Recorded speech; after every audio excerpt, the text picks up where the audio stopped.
Pemirsa, untuk mengetahui bagaimana perkembangan kasus ini saat ini telah terhubung bersama kami ada Kepala Unit Perlindungan Perempuan dan Anak Polresta Malang Kota AKP Tri Nawangsari. Bu Nawang, selamat pagi. Selamat pagi. Bu Nawang, ini kalau kita lihat dari cerita penganiayaan yang dilakukan ini parah sekali karena mulai dari kurang gizi, kemudian ada luka, ada yang kena sundut rokok, macam-macam. Tapi setelah diselamatkan, bagaimana kondisi anak saat ini? Kalau untuk saat ini kondisi sudah agak baikan, sudah dirawat di Rumah Sakit Saiful Anwar dan sekarang ini masih taraf penyembuhan karena anak ini kekurangan gizi dan ada informasinya ada yang patah.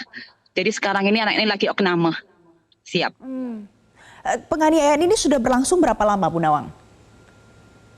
Kalau dari keterangan si korban katanya sudah lama, tapi dia tidak hafal kapan mulainya. Karena anak ini pada saat umur 3 tahun dia diserahkan ke bapak kandungnya. Dan ibu kandungnya ini melarikan diri, entah kemana keberadaannya kita tidak tahu.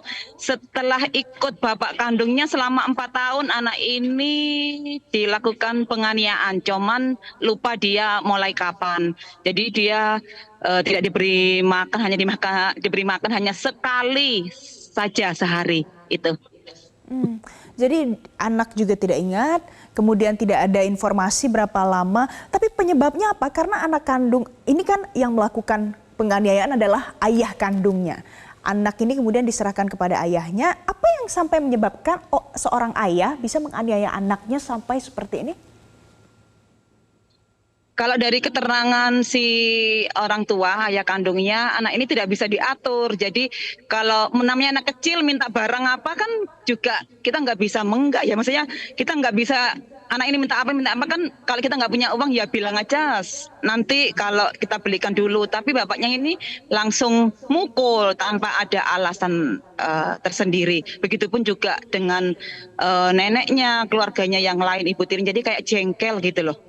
Rasa jengkel akhirnya anak ini dipukul, dianiaya. Ini yang melakukan pertama jadi adalah ayah kandungnya. Kemudian di dalam keterangan dari pihak kepolisian ada yang menjadi tersangka juga adalah keluarga ibu tirinya. Benar begitu ya Ibu Nawang ya? Apa yang menyebabkan sampai keluarga ibu tirinya juga menganiaya anak?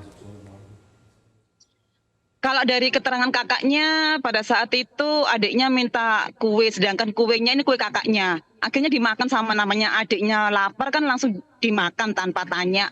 Kakaknya marah, akhirnya mukul. Terus kalau untuk neneknya itu juga jengkel, dia mungkin pada saat itu lagi masak, anak ini minta makan, namanya anak kecil, terus neneknya mukul pakai cutter. Itu. Oke, setelah ditangkap sudah dijadikan tersangka oleh pihak kepolisian, dilakukan tidak pemeriksaan kejiwaan untuk orang-orang yang menganiaya anak ini? Kalau sementara ini masih kita proses penyidikan, nanti kita menunggu petunjuk dari pimpinan. Kalau memang dibutuhkan, kita melakukan pemeriksaan.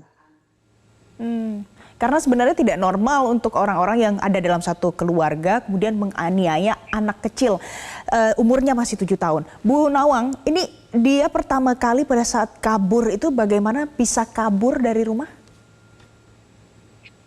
Kalau dari keterangan informasi dari warga, anak ini karena lapar, akhirnya dia keluar dari rumah dan tetangganya serentak kaget. Loh kok ada anak kecil di dalam rumah ini sendirian, sedangkan rumah orang tuanya ini di sebelahnya. Jadi rumah yang nggak layak dipakai, digunakan untuk anak kecil ini. Kemudian tetangganya ngasih tahu informasi ke dinas sosial, akhirnya dinas sosial P2T P2A menghubungi kami dan saya beritahu silakan datang ke Polresta Malang Kota untuk membuat laporan. Sedangkan yang membuat laporan ini ada salah satu warga yang dituakan di situ karena posisi ibu kandungnya tidak ada, yang melakukan juga orang tua kandung serta keluarga dari ibu tirinya, akhirnya ya salah satu warga yang membuat laporan. Bu Nawang, jadi selama ini warga di sekitar sana tidak tahu ada anak kecil di situ dan selama dia mengalami penganiayaan dia tidak bisa keluar dari rumahnya ini? Selama ini warga tidak tahu, jadi baru tahu kemarin karena anak ini jarang keluar. Maksudnya keluarnya ya dikunci. Di situ juga ada kamar mandi dalam, tapi kalau lihat itu ya nggak layak juga sih. Akhirnya mungkin warga terakhir itu karena saking jengkelnya melihat anak umur 7 tahun tidak bisa berdiri, jadi posisi anak ini hanya bisanya kalau namanya kurang gizi gimana ya Mbak. Jadi nggak bisa berdiri lah. Jadi ya duduk aja gitu. Kemarinnya sama dinas sosial akhirnya digendong untuk dibawa ke kantor ke Polresta Malang Kota itu.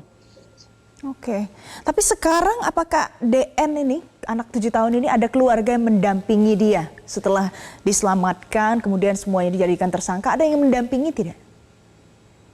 Sementara ini yang mendampingi dari P2T P2A Kota Malang bersama dengan pemerhati anak, ada yang dari LSM, LPA, jadi ada kita biasanya MUU gabungan, jadi ada bantuan lah dari warga yang membantu anak ini menunggu di rumah sakit bergantian, secara bergantian.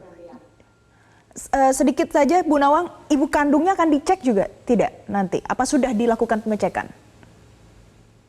Ibu kandungnya sudah saya tanya ke bapak kandungnya, jadi tidak tahu keberadaannya. Dan semua dari warga juga sekitar situ dan juga dari neneknya, kakaknya, Pak D-nya, serta ibu tirinya tidak kenal sama ibu kandungnya. Alasannya gitu, jadi kita juga kesulitan untuk mencari ibu kandungnya. Anak ini juga tidak tahu ibu kandungnya di mana. Itu Mbak. Baik, terima kasih AKP Tri Nawangsari, Kanit PPA Polresta Malang Kota sudah bergabung bersama kami pagi hari ini di Selamat Pagi Indonesia. Jelajahi cara baru mendapatkan informasi. Download Metro TV Extend sekarang.